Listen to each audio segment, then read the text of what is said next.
네, 안녕하십니까? 방금 소개받은 경희대사학과의 강인욱입니다. 뒤에 잘 들리세요? 예, 반갑습니다. 제가 올해 첫 강의가 되겠습니다. 국립박물관 강의가요. 지난 12월 중순에 하고 이제 거의 4개월 동안 쉬었다가 이제 앞으로 제가 국립중앙박물관에서 한 6번 정도 강의가 다양하게 되어 있는데요. 아마 제 강의를 지난 들으셨던 분이 있을지 모르겠는데요. 예, 오늘 처음 제 강의 들으시는 분이 있다면은 오늘 참 운이 좋으십니다. 왜냐면은 제가 이제까지 강의하지 않은 완전히 새로운 내용을 할 거기 때문에 그렇습니다. 예, 처음 오신 분들은 그냥 원래 저런 거구나 할 수 있겠죠. 예, 아마 제가 주로 하는 강의는요, 이제 유라시아 초원 문화라든지 작년에 황금 문화를 많이 했었습니다. 그런데 제가 또 하나 하는 그 필드가 작업이 바로 이 발해가 있는 연해주 일대를 제가 조사를 많이 합니다. 그래서 연해주 일대에 숨어 있는 그러한 우리나라 역사에 대해서 한번 이야기해 볼까 해요. 그래서 사실 저희가 보통 이제 몽골이나 시베리아를 이야기하면은 우리와 멀리 관계가 있는 그러한 먼 친척 정도로만 알고 있는데요. 등잔 밑이 어둡다고 바로 우리 역사, 국사책에서 배웠던 옥저나 음루 같은 동해 같은 것들도 전혀 배운 적이 없을 겁니다. 그래서 오늘은 제가 그것들을 아마 고고학적으로 풀어볼 겁니다. 그리고 제가 오늘 나눠드린 강의 자료에는 주로 좀 전문적인 내용들이 많이 있어요. 그러니까 저는 보통 강의할 때는 편하게 들으시고 그걸 다시 복습하실 때 읽으면 좋게 했기 때문에요. 여기는 주로 어떻게 조사가 이루어지는가, 그리고 또 참고로 이제 이 주로 하는 대상이 두만강 유역입니다. 그래서 두만강 유역의 그러한 발굴이라든지 이런 이야기들도 한번 재미있게 넣어서 만들어 봤습니다. 예, 먼저 제가 보는 것은요, 이 국사 교과서에서의 그 옥저와 음루. 아마 선생님들 이렇게 역사 좋아하시는 분들 중에서 옥저가 뭐예요 이렇게 말하시는 분은 없을 겁니다. 다 아시죠? 심지어는 저희 국사 교과서에 외웠어요. 많이 공무원 시험 준비도 많이 외우는데 어느 누구도 옥저와 음루는 이런 것이다라고 혹시 들어본 적이 있으신지 모르겠어요. 없어요. 그 이유는 이게 사실은 이렇게 두만강에서부터 저 흑룡강이죠. 흑룡강, 승화강, 오수리강부터 시작해서 강원도까지 이어지는 태백산맥으로 이어지죠. 그러한 줄기에서 이어지는 가장 험난한 그러한 그곳으로 인지되었기 때문에 아무도 잘 연구를 많이 안 했었습니다. 게다가 이게 보면은 이렇게 북한, 중국, 러시아 이 좁은 한국의 동북 쪽인데 이 3개국이 엮여 있습니다. 그러니까 이게 쉽게 어느 한 나라만 가지고는 접할 수가 없어요. 게다가 역사 기록도 많지 않습니다. 왜냐하면은 주로 역사 기록들은 이렇게 중국에서 쓰여진단 말이죠. 중국에서 보면은 가장 멀어요. 예, 가장 머니까 쉽게 무엇인가를 아는 것도 별로 없습니다. 그러니까 이게 역사의 공백지대가 되어 있어요. 저는 개인적으로 제가 이게 옥저 음루라는 것이 상당히 지금 중요한 주제인 게요. 요즘에 남북한 교류 많이 다시 활성화되고 있습니다. 문화재 이야기 많이 하죠. 그럼 주로 문화재 뭐 갖다 이야기합니까? 맨날 개성 아니면 평양의 고구려밖에 없어요. 근데 북한이 평안도만 있는 게 아니잖아요. 함경 남북도에 있는 우리의 수많은 역사들도 우리가 알아야 되거든요. 그리고 유라시아 철도가 지나간다고 치면은 어디로 지나갑니까? 바로 이 두만강, 바로 옥저의 땅으로 지나갑니다. 저희는 수많은 철도 이야기를 하고 남북한 교류를 이야기하면서 어느 누구도 함경 남북도에 있는 우리들의 문화를 이야기를 하지 않았다는 것이죠. 물론 저는 북한을 못 갑니다. 대신에 북한 건너편에 있는 러시아와 중국을 조사해서 바로 지금 이야기해드릴 옥저와 음루에 대해서 한번 이야기해드릴까 합니다. 이거는 이제 옥저라고 하는 것은 이제 보면은 이게 약간 남쪽에 있고요. 북쪽에 있는 이 검은 선이 이게 바로 음루의 문화인데요. 이게 기원전 1세기에서 서기 1세기 하고 이게 이제 초기 삼국시대 이 두 개인데요. 보시면은 변화가 쉽게 보여요. 이 위에 있는 음루 계통 문화가 남쪽으로 내려옵니다. 예, 이게 이 당시에 기후가 추워지거든요. 그러면서 위에 있던 사람들이 쭉 내려와요. 그러한 그 현상이 보이면서 이 한반도 일대의 다양한 그 옥저 계통 문화, 그리고 그 북쪽에는 음루라고 하는 그러한 그 두 계통의 문화가 나옵니다. 하나씩 밝혀보겠습니다. 자, 그런데 갑자기 뜬금없이 러시아 사람이 나왔네요. 예, 누가 옥저를 처음 발견했을까? 한국에서는 이제 옥저라면 이제 오로지 문헌 기록밖에 없어요. 예, 근데 이 사람은 그 오크라덴코프라 해가지고요. 저한테는 이제 할아버지 뻘입니다. 왜냐면 제 지도 교수님의 지도 교수인데요. 러시아가 1860년도에 이 북경 조약으로 현재의 블라디보스톡을 러시아 땅으로 차지합니다. 청나라에서 뺐죠. 그리고 곧바로 러시아 학계에서는요, 그 당시 가장 최고의 고고학자들을 투입시켜서 바로 이 한러 국경 지역을 조사해요. 그러니까는 맨날 러시아 그러면 소련군만 떠오르는데 상당히 이 사람들은 좀 뭐랄까 영리했었어요. 그래가지고 일찌감치 이쪽으로 와서 조사를 합니다. 그래서 1956년도에 그러니까 6.25 끝나고 러시아 사람이 두만강까지 옵니다. 그래서 발굴을 해가지고 그것이 여기에는 옥저가 있었고 음루가 있었다는 것을 처음 이제 밝혀냅니다. 그러니까 이게 되게 아이러니한 게 우리의 역사인데 최초로 발견한 한 사람들은 일제강점기 때는 일본 사람들이 발견했죠. 6.25 끝나고는 이제 러시아 사람들이 발견하는 이러한 이제 우리의 힘이 없었으니까 이때는 그러한 상황이 되었을 수밖에 없었던 것 같습니다. 예. 그래서 이거는 그 2005년도에 제가 이제 그 옥저 유적을 발굴할 때인데요. 아마 여기 보면은 몇 명 아는 분들이 있을 거예요. 국회의원들도 있고요. 예. 저기 문화재로 유명하신 몇 분도 계시고 한데 이게 하나 좋은 예입니다. 2005년도가 그 동북공정이라는 것이 막 진짜 심화가 돼가지고 이 전국적으로 이 발해 연구, 발해 유적 붐이 불었었어요. 그러자 저희가 조사하고 있었던 그 한국 팀이 조사하고 있었던 옥저 유적 발굴단에 국회의원들이 온 거예요. 그것도 무려 9명이나. 예, 제가 이때 이분들을 인솔을 하고 갔었는데 이게 우리나라 이게 사실은 웃기는 게 옥저가 있고 그 다음에 그 땅에 발해가 살았거든요. 근데 오로지 국회의원들은 관심들이 없어요. 이거 옥저입니다 그러면 발해 아니에요? 발해 아닌 위에 옥저 발해 아니에요. 발해 아닙니다. 이거는 뭐 다른 거 좀 발해나 봅시다. 이런 그러니까 나중에 제가 바꿨지 이러면 이거는 선 발해입니다. 그럼 갑자기 너무 좋아하는 거예요. 그러면서 이제 막 했었는데 그래가지고 이제 이분들이 이제 처음에 블라디보스톡을 왔었는데 예. 뭐 소풍원 이제 맨날 제가 TV 보면은 맨날 국회의원들 맨날 서로 쌈박질하고 막 머리 뜯고 이랬잖아요. 다들 여기 보면은 뭐 다 왔거든요. 여당 야당 다 왔는데 너무 잘 지내시는 거예요. 그래서 재밌었는데 막 부풀어 있는 거예요. 현장에 가는데 한 4시간쯤 갔거든요. 공항에서. 그러면 이제 현장 가면 막 황금도 나오고 뭐 이런 거 기대했을 거예요. 황금 나오고 뭔가 좀 삐까뻔쩍한 거 나왔더니만은 웬 피난민들이 와 있어요. 예. 그래서 웬 발굴단장은 우통 벗고 나무 장작 패고 앉아 있고 이렇게 텐트 치고 살고 있는 거예요. 그걸 보고 다 기가 막혀가지고 아니 당신네들 고고학자 맞냐 해서 무슨 그 딴 어떤 국회의원은 자기가 난민촌도 갔다 왔는데 당신들이 더 불쌍한 것 같다. 예, 그렇게 했었던 기억이 납니다. 그러니까 이렇게 저희가 러시아 일대를 발굴을 해서 옥저의 그 유적을 이제 찾아냈습니다. 예, 그래서 발해만 중요시 여기면 안 된다. 왜? 발해가 갑자기 나온 게 아니거든요.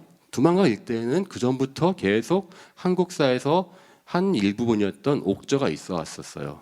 그리고 더 위에 음루가 있었는데요.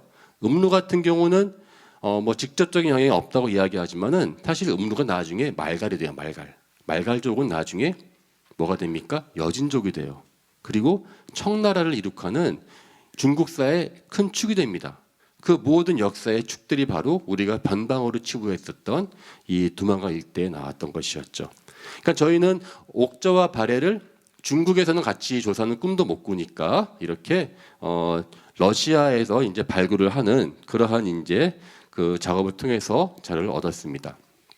예, 그러면 저희가 먼저 이 옥저의 땅이 어떻게 해서 러시아에 들어갔는가부터 볼게요.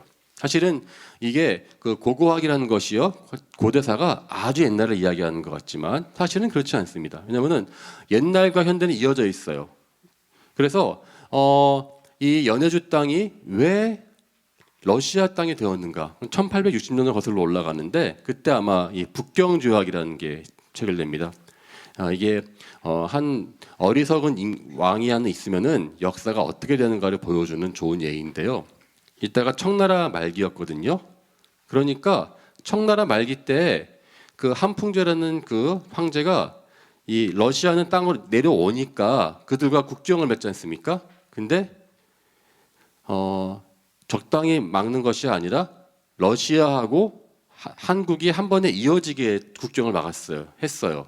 그 결과 러시아와 한국은 약 16km 아니면 11km 이렇게 말하시니까 정확하지 않아요. 왜냐면 이게 저기 바닷가는 이게 물길이 바뀌기 때문에 정확히 한 16km 정도 되는 곳이 러시아랑 북한이 맞닿습니다. 자, 그 결과가 별거 아무것도 아닌 것 같죠? 코딱지만한 라인이잖아요. 그런데요, 이거 아세요? 그것 때문에 중국은 태평양으로 못 나가요. 막았잖아요. 막아가지고 태평양 나가려면은요, 이 홍콩쯤 출발을 해가지고 대만 피해서 쓰시마 해협으로 가서 동해 지나서 사할린까지 나가야 돼요. 그때 러시아는 미리 정보를 다 파악하고 무조건 국경을 이 동해 바닷가로 하지 말고 우수리강으로 막아라 하고 이미 지령이 내려왔었거든요. 청나라 왕은 그것도 모르고 그냥 쌓인 멀리 가보지도 않은 땅이잖아요. 바로 이것이 그 북경조약이 체결된 바로 그 위치입니다. 예, 제가 그것을 보고 여기 나오죠. 중국 사람들은 지금도 땅을 치죠. 물망국치. 국치를 절대 잊지 말자. 그렇죠. 지금 중국은 이것 때문에 완전히 그 도간에 든 주가 된 것이거든요. 근데 이것이 저희는 한국으로서는 참 다행입니다. 왜냐하면은 한국은 유라시아로 나아갈 때 길이 두 가지가 있어요. 중국을 거치지 않고도 곧바로 유라시아에 빠질 수 있습니다. 왜? 지금 말한 이 16km 덕택에. 예, 그러니까 우리는 청나라한테 고마워해야 되겠죠. 예, 그렇습니다. 그래서 1860년도에 블라디보스톡이 그러니까는 러시아 땅이 되면서 이제 본격적으로 여기에 한국인들도 거주합니다. 바로 고려인들인데요. 예, 우리 선생님들 나중에 한번 꼭 블라디보스톡 한번 놀러 가시기 바랍니다. 저도 사실 내일 아침에 블라디보스톡 가야 되거든요. 예, 또 유물 조사하러요. 근데 한국 국적기 타시면은 2시간 반 걸리고요. 러시아 비행기 타시면은 1시간 50분 걸립니다. 예. 값도 싸요. 러시아께. 왜냐면은 러시아권 북한을 통과해서 가고 한국은 돌아서 가거든요. 가시면은 예, 광고는 그만하겠습니다. 근데 참 예, 제주도 갈 것도 쌉니다. 예, 그래서 저는 되게 자주 조사하러 가는데 바로 그 블라디보스톡에 이렇게 다양한 한국 사람들이 살고 그래서 러시아 사람들이 한국을 공부하는 바로 창구가 바로 이 옥저의 땅 연해주에서 이루어졌습니다. 우리는 보통 연해주 그러는데요. 바로 옥저의 땅이었던 것이었습니다. 이게. 예. 그래서 이 사람들이 나중에 스탈린 시절 때 중앙아시아로 다 이제 강제 이주 당하죠. 예, 그런 역사가 있고요. 그래서 러시아의 그 상페트르부르크라는 곳이 있습니다. 그래서 여기에서 이 1800 후반말에 여기에서 모았었던 한국인들의 유물 약 2,000점이 지금 가 있습니다. 예. 그래서 이거는 지금도 가시면 상페트르부르크 가시면요 에르미타주 박물관 아시죠? 예, 거기 없습니다. 거기에 길 건너에 있어요. 강 건너. 그러니까는 강 건너가면은요 또 하나 또 있어요 박물관이 잘 안 가는데 그 쿤스트카메라는 곳인데 가면은 전 세계 것이 다 모아져 있는데 우리 옛날에 고종 때 아관파천 기억나시죠? 그때 아관파천 때 그 웨베르라는 공사가 엄청나게 많은 유물들을 갖다가 줬어요. 제가 이거를 잊을 수 없는 제가 이걸 다 조사했었거든요. 잊을 수 없는 추억입니다. 이게 2002년도 월드컵 때 제가 조사했거든요. 저는 설마 우리나라가 이렇게 잘할 줄 몰랐어요. 그래서 출전 잡는데 무슨 축구야 맨날 질 텐데 이러고는 첫 폴란드전하고 하고 그 다음날 가는데 그날 이겼네 우리나라가. 아이고 이게 괜히 나가네 해서 갔어요. 그리고 한 3주 정도인가 이제 조사를 하고 나오는데 다 조사하고 나오니까 끝났죠. 월드컵이. 근데 제가 하나만 보여드리자면은 이게 다 지금 연해주에서 발견된 가져간 한국 사람들의 그 옷인데요. 이거는 뭘까요? 한약입니다. 한약. 저는 이걸 보고 사실은 되게 눈물 나오는 줄 알았는데 이 구한말에 우리나라가 너무 국력이 약했잖아요. 그래서 러시아한테 좀 의탁을 해가지고 한국의 독립을 지켜달라.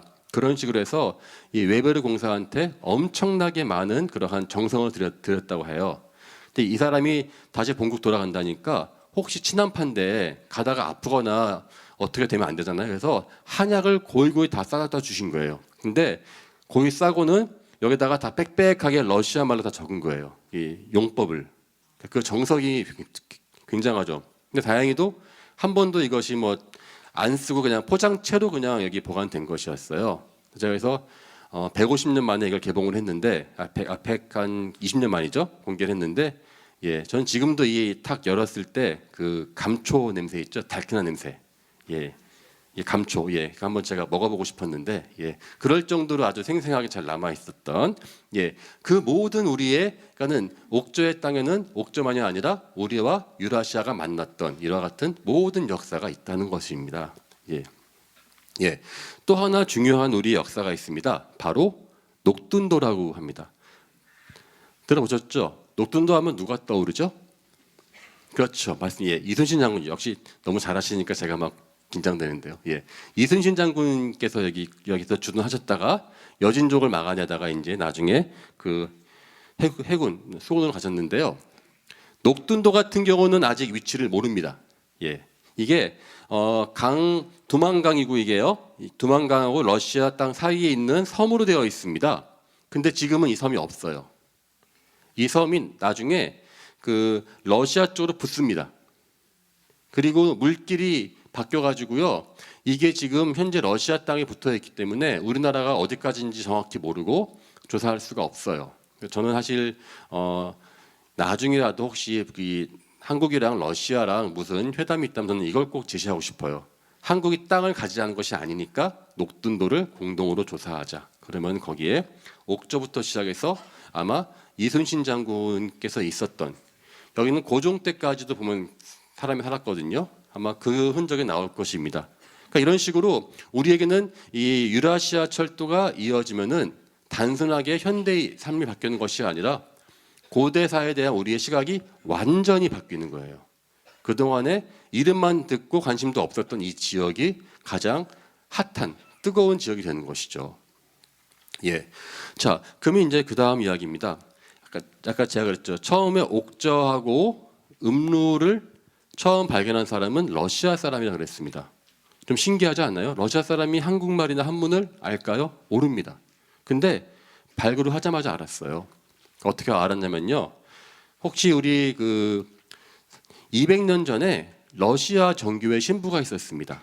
그 사람의 이름은 얀키프 비추린입니다. 이 사람 1806년부터 15년간 중국에서 이 사람이 근무했었는데 생긴 게 어떻습니까? 러시아 사람 닮았나요? 근데 약간 좀 동양인 같죠? 이 사람은 원래 그 튀르크 계통 사람이에요. 근데 돌궐족 계통, 터키 계통 사람입니다. 근데 이 사람이 그 푸시킨하고 동시대입니다. 푸시킨 아시죠, 여러분 선생님들?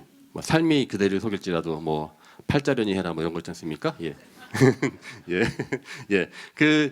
그 당시 사람인데 200년 전에 이 사람이 중국에 들어 앉아가지고 한국과 관련된 모든 한문 책들을 다 번역했어요, 러시아 말로. 200년 전에 이미. 그러니까는 이 푸시킨도 이 사람의 책을 보면서 자기도 기회만 되면은 중국이랑 한국 가고 싶다고 그렇게 한국을 아시아를 그리워했었답니다. 그 모든 게 이 얀키프 비추른이 바로 이야기했던 것입니다. 우리 왜 동북공정 나오면서요, 중국이 왜 부여를 옥저를 다 중국 사람 붙였잖아요. 근데 러시아 사람들은 거기에 전혀 흔들리지 않습니다. 러시아는 처음부터 이게 발해사나 다 중국사가 아니라 한국사로 되어 있어요. 그럼 우리나라가 외교 활동을 잘했냐? 아닙니다. 200년 전에 이미 비추린 신부가 그렇게 했기 때문에 그 체계를 잡았기 때문에 더 이상 흔들리지가 않는 그런 것이죠. 우리한테 참 놀라운 사람인데 이 사람이 그 중국에 있을 때 바로 옆에 있었던 바로 건물이 조선의 박지원의 열화일기 있지 않습니까? 바로 조선의 역관들이 저기 사신들이 살던 곳이었답니다. 서로 계속 교류하면서 한국말도 배우고 할 정도로 아주 그 역할을 많이 했어요. 그러니까 이 사람이 있었으니까 옥저하고 음루라는 것이 발굴을 하자마자 역사 기록과 비교할 수 있게 됐죠. 참고로 그리고 작년에 한번 이 문재인 대통령께서 그 러시아 가서 저기 연설했거든요. 국회에서. 그리고 러시아가 전 국토가 전 나라가 난리가 났습니다. 왜냐면은 그 연설문에서 맨 처음에 한국과 러시아의 관계를 연 사람으로서 바로 이 얀키프 빈추린을 이야기하셨어요. 누가 연설을 써준 것 같은지 모르겠지만은 그거는 정말 신의 한 수였어요. 왜냐면은 어느 누구도 이렇게까지 빈추린은 그 러시아의 가장 큰 자랑인데, 그러니까 우리를 말하면은 푸틴 대통령이 와가지고 단재 신체호와 정약용을 이야기했다. 그럼 되게 기분 좋겠죠. 거의 그런 정도로 그들만 알고 있는 그 사람을 이야기했었거든요. 그러니까 이 사람을 기점으로 해서 역사가 시작이 되었습니다. 자, 가서 요거는 이제 그러면은 이 비추린이라는 사람이 왜 중국에 왔느냐 하는 그 문제인데요. 그건 바로 이 나선정벌 때로 이어집니다. 역사가. 이게 뭐냐면은 나선정벌 아시죠, 선생님들? 그때 우리나라가 그 도와줘서 이 격퇴시켜 버리죠. 이 러시아 코사크 기병들을. 근데 이때 알려지지 않은 이야기가 있어요. 알바진이라는 유교세를 함락시켰거든요. 그런데 그때 그 러시아 사람 중에서 마치 우리 그 거제도 포로 수용소에서 북한으로 돌아가지 않는 포로 많았잖아요. 45명이 안 돌아가요. 러시아로. 자기는 중국에 남겠다. 이렇게 이야기해요. 그 왜 그러는지 정확히 모르는데 사실 이게 그 안에 러시아 정교 있지 않습니까? 그 안에 파가 있었어요. 구교도하고 신교도가 있었는데 아마 이 사람들은 아마 신교도가 아니었던 것 같아요. 그러니까는 돌아가면 자기 죽는다 해서 남았을 것 같아요. 그래서 이 사람들이 북경에서 삽니다. 현재 북경에서 그 뭐 한가운데 살았는데 이 사람들 조건이 있어요. 너희들 종교는 믿어라. 청나라니까 자유로웠거든요. 대신에 남들한테 전도는 하지 말아라. 이게 조건이었어요. 잘 살았죠. 그러니까 이게 바로 그 유명한 그 알바진의 그 나선 정벌이 있었던 바로 그 장면에는 그 러시아 측에서 기록됐던 전투입니다. 예. 그리고 이거는 중국 측 기록입니다. 이 당시에 그 러시아 코사크 기병들이 한국의 그 이 큰 모자를 쓴 사람, 그러니까 갓을 썼지 않습니까? 그 스나이퍼들을 아주 무서워했었습니다. 이 총 솜씨가 너무 좋아가지고 당해낼 수가 없었다. 그래서 보면은 실제로 그 이 당시에 한국 측 기록 보면은 한국 측 거의 사상자가 없었습니다. 예, 그렇죠. 완벽한 그 전쟁이었고, 그러니까 이 덕에 이 중국 안에 러시아 사람이 오고 그 러시아 사람들을 그 포교를 하기 위해서 바로 이게 그 사람들의 그 아까 말했었던 나선정벌 때 중국으로 왔었던 그 러시아 그 교회를 믿던 신도들입니다. 근데 지금 보면 러시아 사람 안 갔죠. 예. 거의 한 200년 지나니까 거의 이제 형태가 사라졌단 말이죠. 근데 이 사람들에게 그 예배를 주재하기 위해서 러시아 정부가 정교회 신부를 파견한 것이었어요. 바로 그 사람이 비추린입니다. 그러니까 이게요. 그러니까 요즘 말로 하면 이제 바로 꿀보직이에요. 왜냐면은 그 보통 왜 신부나 목사 그러면은 왜 예배만 봅니까? 예배 보고 또 전도도 해야 되고 신방 다니고 할 게 많잖아요. 근데 포교 금지예요. 이 45명 요만큼만 모아놓고 그냥 예배만 보면 돼요. 나머지는 뭐가 됩니까? 자기 한 공부하면 됩니다. 그래서 비추린이 미친 듯이 그렇게 한국사를 공부했던 것이었죠. 예.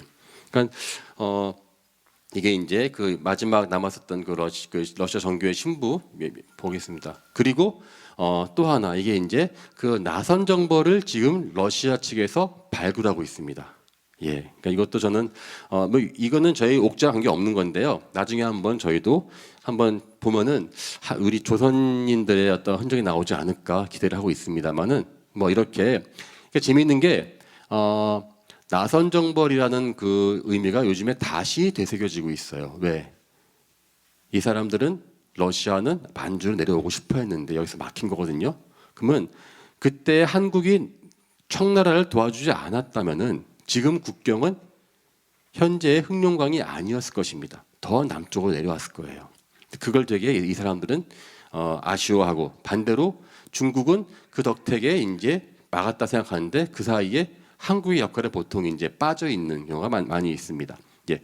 자, 그래서 이거는 이제 그래서 어쨌든 전쟁으로 맺어진 한국과 러시아의 관계였다. 하지만 그 전쟁에 그 부산물로 나온 이러한 그 러시아 기통 사람들 를 예배하기 위해서 비추는 신부가 왔고, 그 사람이 한국 대신에 처음에 옥저와 음루를 연구하는 그러한 단초를 열었다는 것입니다. 그러니까 이게 시작은 우리는 전쟁이었지만 끝은 결국은 중국의 동북공정을 막아주는 그러한 방패막이 역할을 하게 된 그러한 인연이 되었으니까 결국은 해피엔딩이죠. 예. 됐습니다. 예. 자, 그 다음에 이제 제가 본격적으로 이제 옥저라는 것에 대해서 이제 이야기를 해보겠습니다.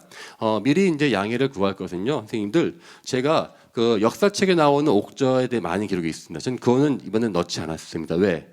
옥저에 대한 기록들, 선생님들 요즘 카톡 많이 하시지 않습니까? 인터넷도 하시지 않습니까? 옥저라고 네이버 치시면 다 나와요. 옥저인들은 어디 있고 뭘 좋아하고. 저는 그러한 쉽게 얻을 수 있는 정보는 여기서는 강의하지 않기로 결정했어요. 대신에 어디에도 검색해도 없는 고고학적인 내용들을 주로 이제 말씀드릴 텐데요. 먼저 양해를 구할게. 이름이 되게 어려워요. 옥저는 고고학자들이 발굴할 때는요, 크로우노프카라고 그래요. 발음도 안 되시죠? 예, 크로우노프카, 이게 이제 그 러시아 사람들이 그 자기들이 살던, 원래 고고학은 그렇습니다. 고고학은 처음 발견된 그 유적지에 지명을 붙입니다. 한국은 뭐가 있죠? 뭐 송국리 문화. 송국리가 송국리에서 나왔기 때문에 그런 거거든요. 러시아 마찬가지예요. 처음 발견된 동네가 크로우노프카라는 마을이었어요.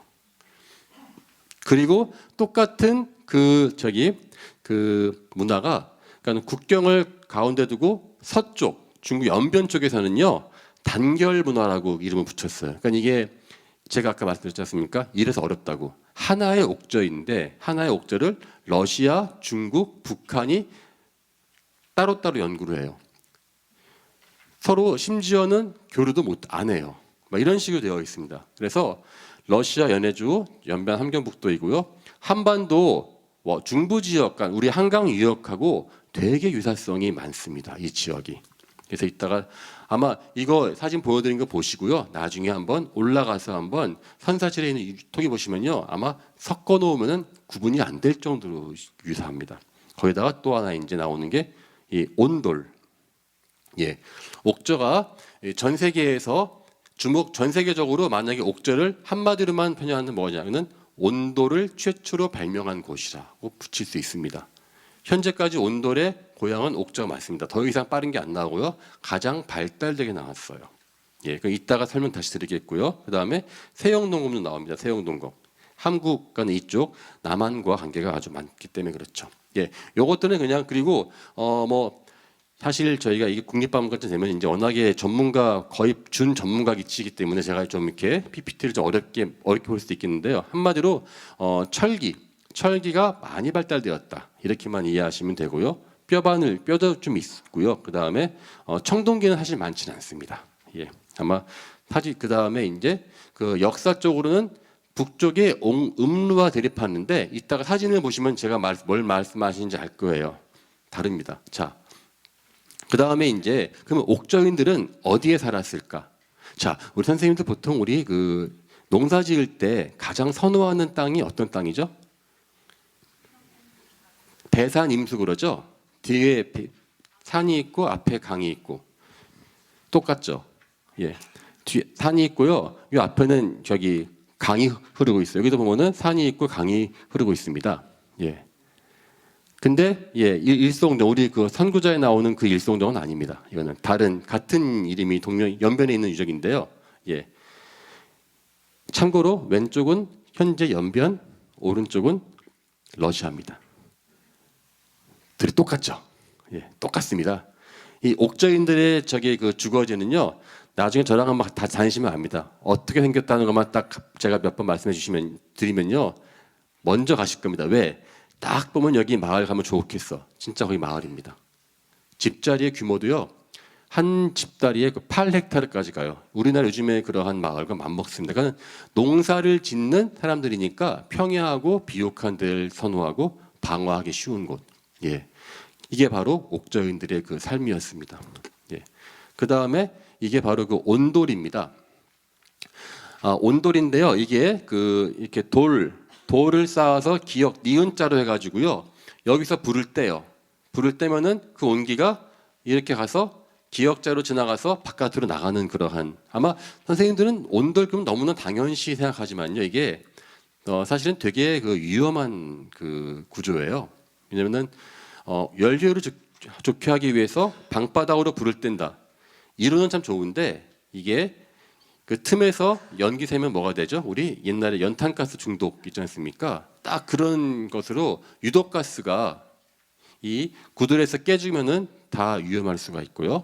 또 비가 온다든지 아니면은 장작이 덜 탔을 경우에 이 공기가 거꾸로 유입이 돼가지고 이 집안이 연기를 가득 차는 그러한 현상도 나올 수 있어요. 그러니까 이게 전 세계적으로 방바닥으로 불을 떼려고 하는 사람들은 몇 번 있었는데 옥저만큼 성공한 사람들이 없었습니다. 이게 약 기원전 4세기 때에 처음 등장해요. 그리고 다른 지역, 한반도 남부하고 중국 북쪽은 기원전 1세기가 되어서야지만 등장합니다. 예. 또 하나, 이거 보시면 뭐 그냥 한국권에 맞습니다. 한국계 맞는다. 이거는 발견된 것은 한국이 아니라 블라디보스톡에 있는 박물관에 있는 겁니다. 심지어는 이러한 그 칼하고 거울도 같이 발견됩니다. 그러니까 이게 재미있는 게요. 뭐 칼이 하나 나왔다 그러면은 그냥 뭐 우연히 교류할 수 있다? 그 정도가 아닙니다. 왜? 이거는 무덤에서 나온 건데요. 이 칼하고 거울은 일반인들이 쓰는 것이 아니라 바로 샤만들이 쓰던 것이었어요. 샤만들이 왜 그게 거울을 걸고요.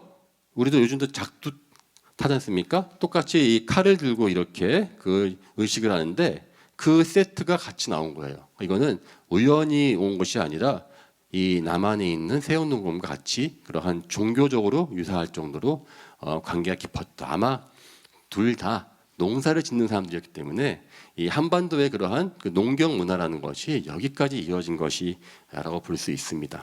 예. 그래서 제가 그 연해주 블라디보스토크 가서 조사를 하면요, 이런 식으로 이거 이외에도 더 많은 세용동검들이 지금 많이 출토되고 있습니다. 제가 사실 내일 그 러시아 연해주 가는 것도요, 새로운 자료가 나와가지고 보러 가거든요. 저한테 나왔다고 연락 와가지고 제가 수업이 원래 월화수 3일 있습니다. 목금토일은 보통 비워놓거든요. 그래서 이제 언제 떠날 수 있게 하는 뭐 그런데 아마 다음번에 비슷한 강의하면 또 이번 내일 가서 얻어온 자료 또 들어갈 수 있겠죠. 예. 자, 그 밖에 이제 이렇게 토기들하고요. 이렇게 이거는 뭘까요? 이거는 바로 이거는 시루예요. 시루. 예. 시루가 나왔으면 뭐 그럴 수 있지가 아니라 이거는 아주 중요한 유물입니다. 왜? 단순하게 곡물을 먹은 게 아니라요. 곡물을 가공해서 먹은 거거든요. 그러니까 사실 고고학자들을 보면은요, 다들 황금을 찾기 위해서 오거든요. 다들 인디아나 존스 보고 오는데 막상 고고하겠다고 딱 찾아오면은 다들 토기편 붙이고 앉아 있어요. 저희는 유물의 90% 이상이 토기입니다.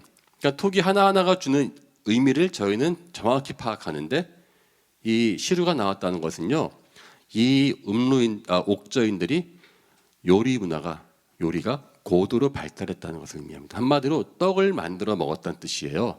근데 어떻습니까, 선생님들? 당장 밥 먹기도 부족한데 떡 만드는 사람 없죠? 예. 그런데 떡이 나왔다는 것은 그만큼 이 사람들에게 곡물이 풍부했다는 뜻입니다. 그런데 여기가 두만강 유역 엄청 추워요. 예. 저 내일 가는데 아침에 영하 5도인가 그렇답니다. 예. 추우니까 농사가 안 되거든요. 근데 이 사람들이 어떠한 노하우인지 모르지만은 그거를 그 추위를 극복하고 농사를 지을 수 있고 아주 대량으로 지었다는 것을 이 작은 요 토기와 이 시루 밑 뚜껑 편입니다. 이것으로 알 수 있어요.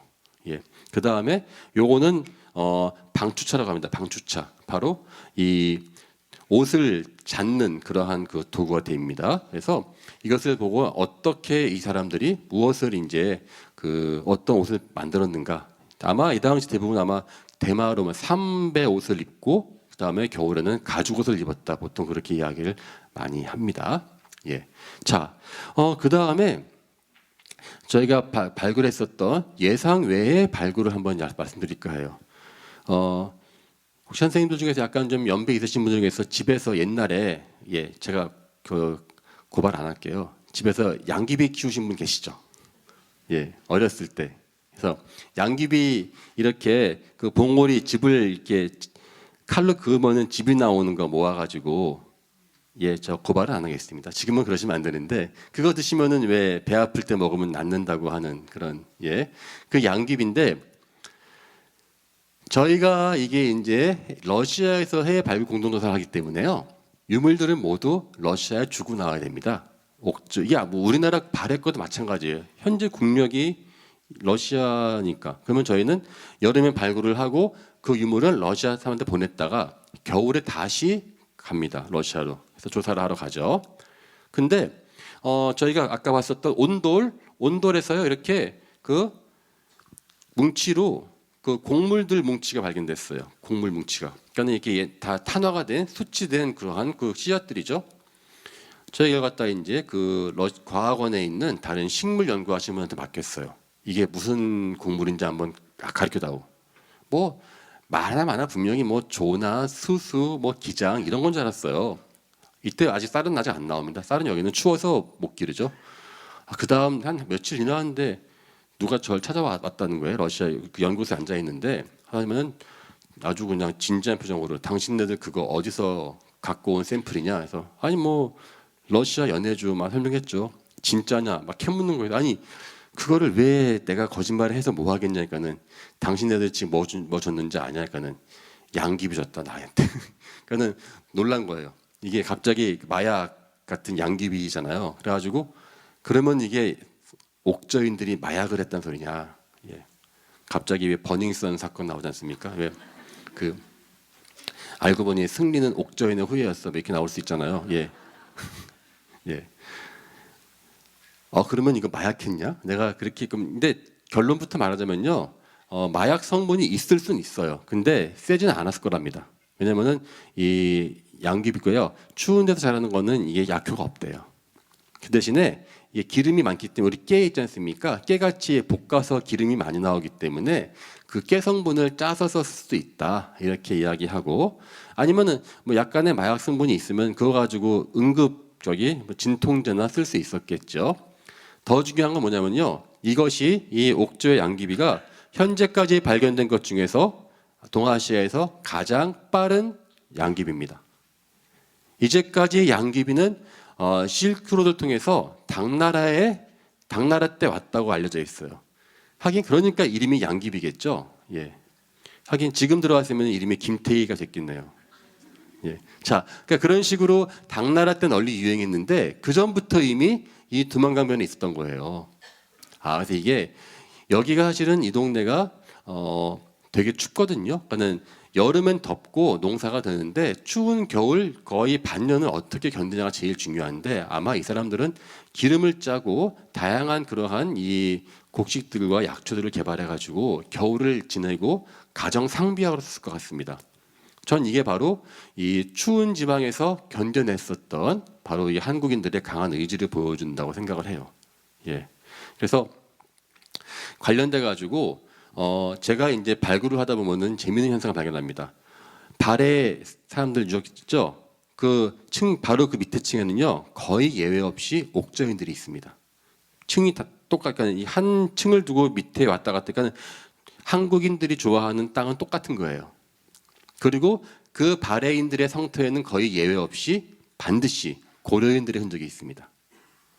그리고 고려인들은 이 지역에서 러시아 사람들도 중국인들도 아무것도 못할 때 최초로 이 동네에서 논을 만들어서 농사를 지을 정도로 아주 억적같이 살았다고 해요. 그래서 여기 있었던 제가 발굴 나가면요 허 벌판이 있지 않습니까? 그러면은 거기 현지 주민들이 와가지고 제가 한국에서 왔다 그러면은 막 자기가 막 이러면서 자기 어렸을 때 여기가 다 논밭이었다고. 그러면서 한국 애들은 참 신기한 게 추운데 이미 벌써 시장 가면은 고려인들이 만든 야채를 벌써 팔고 있었다. 그 사람들이 사라지고 난 다음에 시장에서 나오는 채소와 곡물은 다 중국산밖에 없다. 뭐 이렇게 이야기하는 걸 봤는데 옥저인들의 아마 그러한 생활력, 이거는 정말 우리한테는 큰 아마 시사를 주지 않나 합니다. 자, 이거 보시면은요, 선생님들 사진 한번 잘 기억해 뒀다가요. 문제가 별로 없습니다. 그리고 무문토기 같죠? 저희 올라가시면은요, 선사실에 옥저 부여가 작게 있습니다.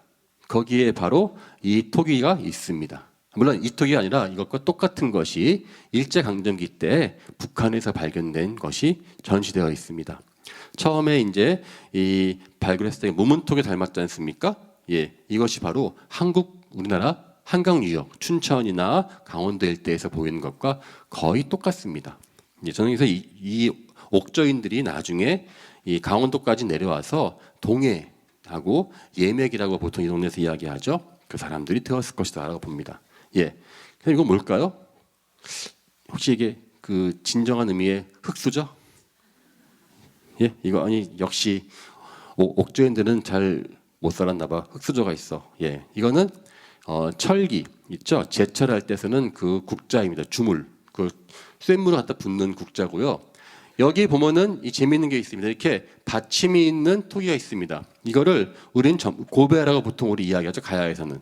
여기는 약간 산사시 때에는 두형 토기예요. 콩두자 있지 않습니까? 콩두자 한번 생각해 보세요. 두 손으로 잔을 들고 있는 장면이거든요. 이게 제사용으로 쓰는데 많이 쓰이는 도구, 그 그릇입니다.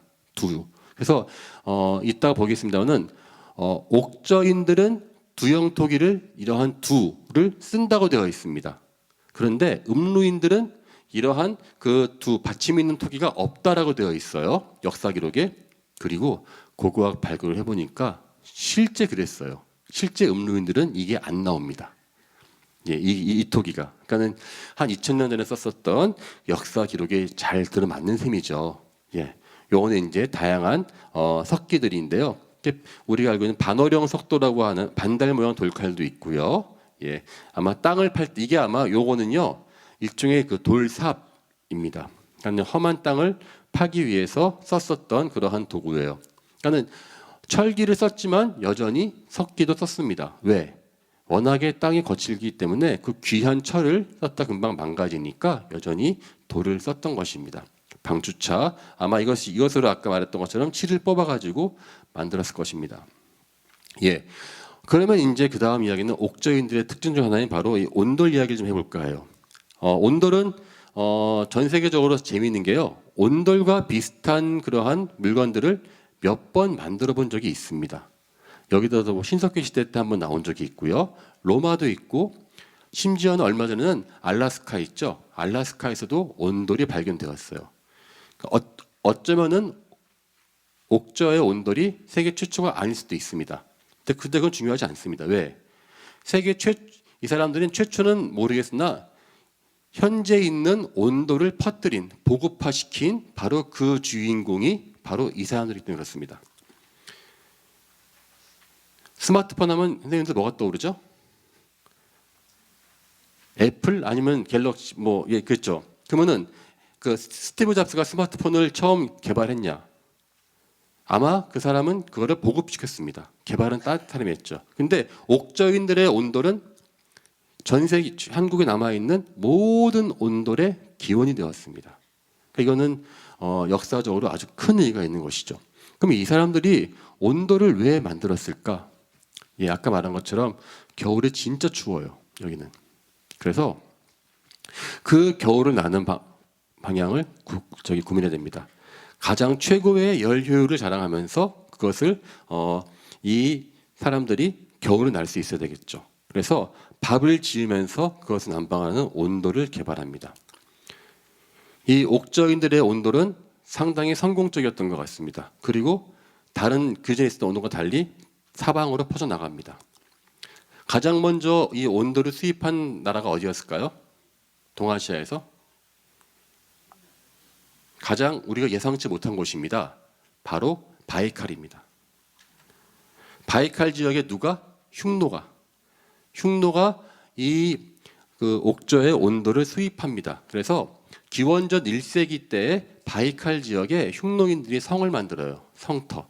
원래 흉노인 자체는 유목민인데 자기들이 복속한 그 있죠, 일시키는 정착민들이 있습니다. 이 사람들이 살 집을 만드는데 그 집들이 일정의 줄을 쫙 맞춰가지고요, 똑같은 그 크기로 쭉쭉쭉 만들었어요. 한마디로 그러니까 저희 뉴타운이죠. 요즘 말 하려면 뉴타운에 똑같이 옥저인들의 온돌이 들어가 있었습니다. 아마도 이 옥저인들이 기술자를 수입해서 거기서 만들었던 것 같아요. 또 하나 온돌이 나온 곳이 어디냐? 바로 한반도 남해안이에요. 그 혹시 사천이라고 아시죠? 삼천포 옛날에 불렸던 사천의 섬이 있습니다. 늑도라고. 거기에서 이 온돌이 발견됐어요. 그게 제일 빨라요, 남한에서는. 근데 좀 이상하지 않나요? 아니, 왜 가장 온돌이 필요 없는 남쪽에서 나올까요? 아마 그 사람들은 바다를 따라서 옥저인들이 이 남해안까지 교역을 했었던 아마 그러한 흔적이었던 것으로 볼 수 있죠. 그렇게 해서 나중에 삼국으로 널리 퍼지고 이 고구려 같이 그 추운 그 만주 일대에서 국가를 만들 수 있었던 바로 그 원동력이 바로 추위를 견디는 온돌에 있었다, 이렇게 말합니다. 그렇게 해서 이것이 바로 아까 말했었던 것처럼 이 사람들은 추운 그 집자리에서 아편이 아니라 양귀비를 갖다가 거기서 끓여서 기름을 달이고, 그러면서 이렇게 그 동이족들이 추운 지역에서 어떻게 살 수 있었을까 하는, 바로 우리 북방 민족, 우리 북방에 있었던 사람들이 그 추위를 견디고 나라를 일구었었던 그러한 비결들을 옥저인들이 다 가지고 있는 겁니다. 자, 그런데 문제는 지금 제가 보이다시피 이거는 이 러시아 학생의 발굴 장면인데요. 현실은 이렇습니다. 옥저를 연구하려면요, 북한이나 중국이나 러시아를 가야 됩니다. 그런데 현재 우리가 갈 수 있는 곳은 러시아밖에 없습니다. 그러니까 우리 같이 저같이 이렇게 옥저에 대해서 뭔가 살갑고 반갑게 느껴지지 않아요. 이 사람은 그냥 뭐 자기네들 그 동네에 있는 그 땅 중에 하나이기 때문에 사실은 이게 우리나라에서 조금 더 적극적으로 이런 데에 관심을 가질 필요가 있다는 것이죠. 왜? 처음에 옥저를 발견한 것 그 이상으로 더 이상 러시아 사람들은 관심이 별로 없습니다. 예, 우리도 물론 제일 좋은 건 이제 북한이 개방돼서 북한도 조사하면 제일 좋긴 한데 언제 그게 될지 잘 모르겠어요. 예, 이게 왜 나왔죠? 예, 그 다음에 이것까지만 하고요. 그 다음에 이제 그 잠깐 쉬면서 하겠습니다. 이 옥저인들과 관계가 좀 약간 저는 공감을 느꼈던 게요, 그러더라고요. 누군가가 저한테 동태를 언제부터 먹었냐고 묻더라고요. 명태 좋아하시죠, 선생님들? 예, 더 어릴 때부터 명태 아니면 이면수 두 개 참 많이 먹었었는데, 예, 그래서 혹시 옥저나 그 동해안 바닷가에 있는 사람들도 이 명태를 먹지 않았을까라는 생각을 해봤습니다. 그리고 제가 열심히 조사해봤죠. 보통 이제 우리 그 명태라는 말 참 많이 있죠. 동태, 뭐 북어, 황태, 무태요. 예, 러시아 말로는 민타이입니다. 민타이. 왜 민타이죠? 명태의 중국 발음입니다. 민타이. 예. 그래서 이 명태 그러면 이게요, 그 가장 맛이 없는, 가장 요즘 말로는 개먹이의 이게 상징입니다. 예. 그래서 그 러시아에서는 보통 사람은 명태를 안 먹어요. 예. 그래서 보통 학교 급식 있죠. 학교 급식이 문제 있을 때 이제 그 나오는 타이틀이 학생들에게 민타이를 먹였어. 이러면 이제 거기 이제 개밥 먹였다 그 뜻이 되는 거거든요. 예. 그러니까 그럴 정도로 이게 싸구려 음식이었어요. 제가 러시아에 있을 때 한국 음식 그리울 때, 예, 가끔씩 팔아요, 명태를 시베리아 전역에서. 근데 이게 참 맛이 없는 게 머리를 잘라서 파는 거예요. 이거 명태는 머리 맛이잖아요.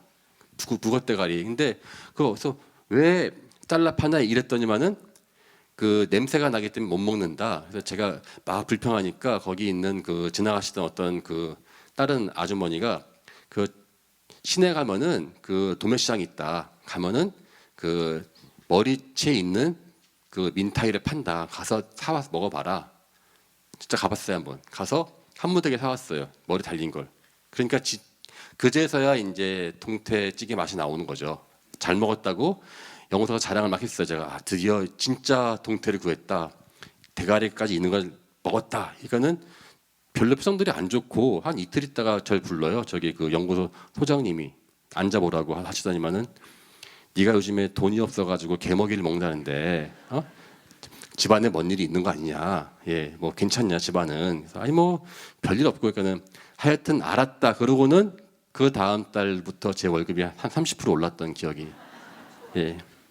근데 그 전까지는 한 80달러였거든요. 올라서 100달러 됐었어요. 예. 자, 그런데 이 재미있는 게 옥저인들은 물고기를 안 먹었습니다. 명태를 안 먹었어요. 왜 안 먹었을까요? 명태는 겨울이 되면은 이 물가로 와요. 여름에는 심해로 갑니다. 그러니까 여름에 잡으려면 겨울에 잡아야 되거든요. 근데 이 동네에는 굳이 잡지 않아도 그냥 올라오는 물고기가 있습니다. 바로 연어. 연어가 있으니까 연어만 잡으면 돼요. 굳이 추운 겨울 영하 20, 30도에 밖에 나가서 어떻게 낚시를 합니까? 할 필요가 없는 것이죠. 그래서 제가 그래서 옥저부터 시작해서 모든 선사시설 자료를 다 봤는데 결국 명태는 없다입니다. 예. 그럼 언제부터 먹기 시작했냐고요? 예. 보통 17세기 때 이때 이제 소빙기 좀 작은 빙하기가 생겨가지고요. 한국이 엄청 추워지거든요. 그때 먹을 게 없어지니까 극한 상황에서 한 그 함경북도의 어부가 명태를 잡는 법을 개발합니다. 그 사람이 명천에 사는 성이 태씨였어요. 그래서 이름이 명태된 겁니다.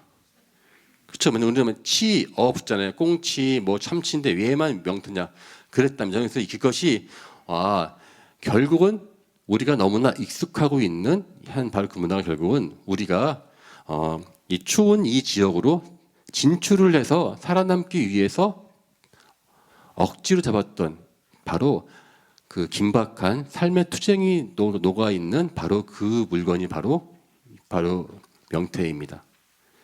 저도 가끔씩 이제 옛날 부경대에 있을 때 제가 그 수산대학교였잖아요. 부경대학교가요. 그래서 가끔씩 러시아에서 이제 사람들 오면은 제가 불려 나갔을 때 부경대학교 저밖에 러시아말 몰라가지고 가면은 제가 막 짜증이 날 정도로 앉자마자 명태 좀 더 달라고 그러면 러시아 분들은 되게 기분이 나쁜 거예요. 이게 더 좋은 생선 많은데 왜 그걸 먹냐? 너무 너희들 이해가 안 된다 해서 제가 이야기했죠. 했더니만은 그래 원래 못 사는 나라는 그럴 수 있지 하면 넘어갔었는데 사실은 이 우리의 북방 민족 그러면 되게 우리는 뭔가 신비로워 보이고 위대해 보이고 약간 그런 마음이 있는데요. 사실상은 그렇습니다. 이 추운 지방에서 산다는 것은 엄청난 기후의 스트레스를 이겨내면서 그 굳건하게 살아나가는 것을 의미합니다. 그렇기 때문에 이들의 옥저의 문화가 비록 덜 알려져 있지만 더 위대한 걸 수 있겠지요. 예, 잠깐 쉬었다가 하겠습니다. 네.